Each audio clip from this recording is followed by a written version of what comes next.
truck made its way through their neighborhood every Thursday and stop at one particular townhouse. The driver would get out of his truck and stand on the side of the street, waiting. But what on earth could he be waiting for? She watched as 3-year-old Brooklyn Andraki approached the man. She wondered what was going on. She quickly got her phone from her bag and started recording the incident. Was well known in the community. He'd been a sanitation worker in that neighborhood for years. Even though he was a reserved man and a majority of people had never spoken to him, a neighbor had the opportunity to get to know Delver up close one day. The events that followed were recorded on video and have been seen by people worldwide. Bloomington, Illinois was the setting for this story. There are a lot of unspoken things that go on in our communities that we can learn from this story. Delver Dobson, as previously said, was not a particularly gregarious individual. This, however, does not imply that he was rude. In fact, he appeared to get along well with one family in the area, the Andrakis. Each Thursday, Dobson used to greet the Andrakis family with his distinctive greeting when the garbage truck rolled through the neighborhood. Honking and waving at the Andrakis every time he passes by their house were his routines. The question is, why? What was his bond with them? The answer is straightforward. He had never met them before.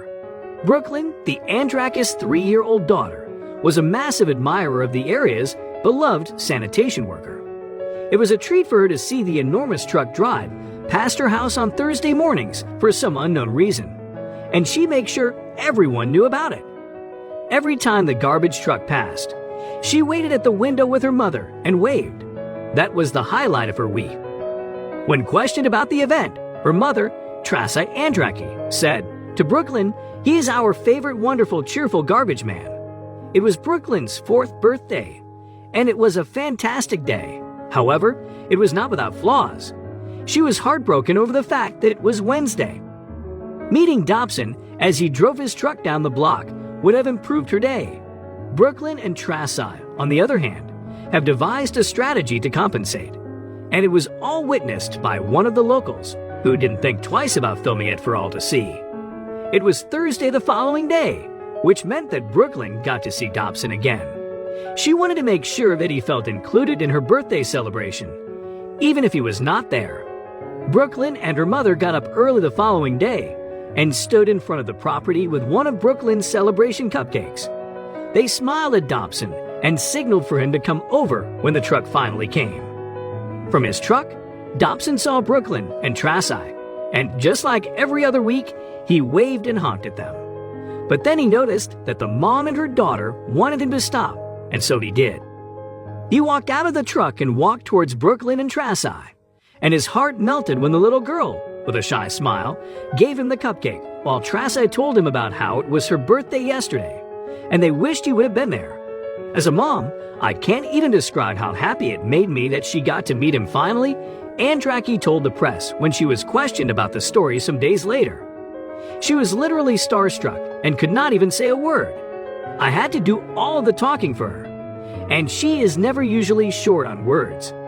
I explained to him that he makes our day every Thursday, and we really appreciate the honking and waving, and how special of a day it is for us, she added.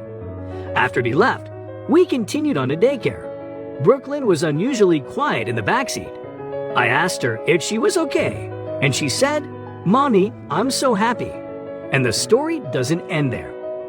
1 week later, Dobson's truck was rolling down the street again, and as usual, Brooklyn and Trasai were waving at him from their yard. But suddenly, Dobson stopped in front of their house and got out of the truck with a box.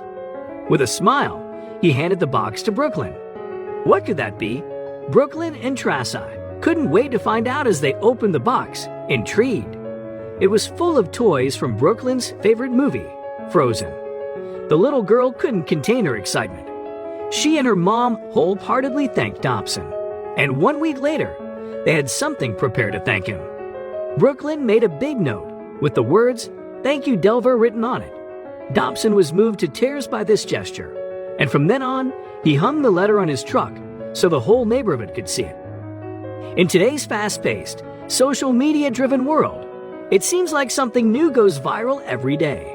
Sometimes these stories end up that way for the wrong reasons, and in cases like Delvar's and Brooklyn's, because of great reasons.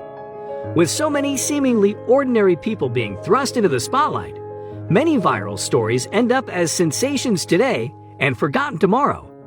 Delvar Dobson's story wasn't one of these. His story was only just beginning. Before Delvar became a viral sensation, many people did not know he was quietly working his way up in the world. For Delvar, being a garbageman was a job that he took pride in, just as he did with everything else he set his mind to. However, to Delvar, being a garbageman was also a